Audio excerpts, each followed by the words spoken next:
Ikunina update dyan kay Chair Mr. Jerry Coro Salas update. So ito po ang kanilang behind the scenes during their shoot guys. So ayan nga yung pinahiram na Echo ang kanyang coat kay Janine.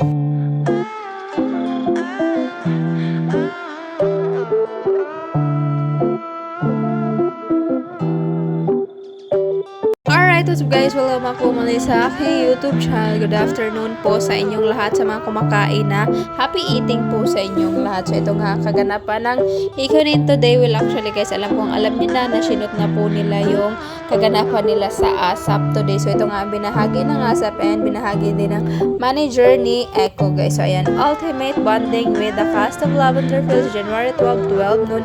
Makiselebrate at bonding kasama ang cast ng Lavender Fields at ASAP. Hashtag ASAP celebrate ngayong linggo. 12 noon abangan ang huling linggo ng Lavender Fields. Ang huling pagtutuos weeknights 8:45 pagkatapos ng After FPG's Batang Quiapo. Alam nyo na kung saan mapapanood ang Lavender Fields guys. So ayan nga.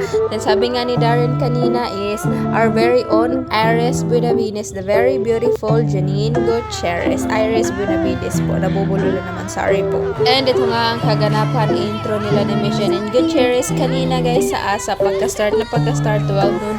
Janine, Darren, Sir Gary, Pure Energy, and last but not the least, Sir Martin. Ito na nga ang behind the scenes ng Ikunin guys. So ayan nga ang caption at binahagi ng isang fan na present during their shoot sa ASAP guys. Ayan nga ang binahagi niya. Ate, grabe ang sweet ni Jericho kay Janine. Pinasuot ang jacket niya.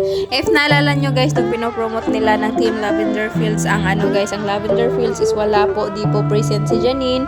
So ngayon present na siya nung mag-thank you na sila sa lahat ng sumuporta at nanood ng Lavender Fields.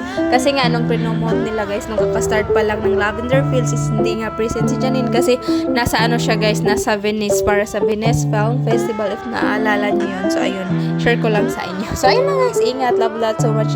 More and more update per Ikunin. See you on my next update.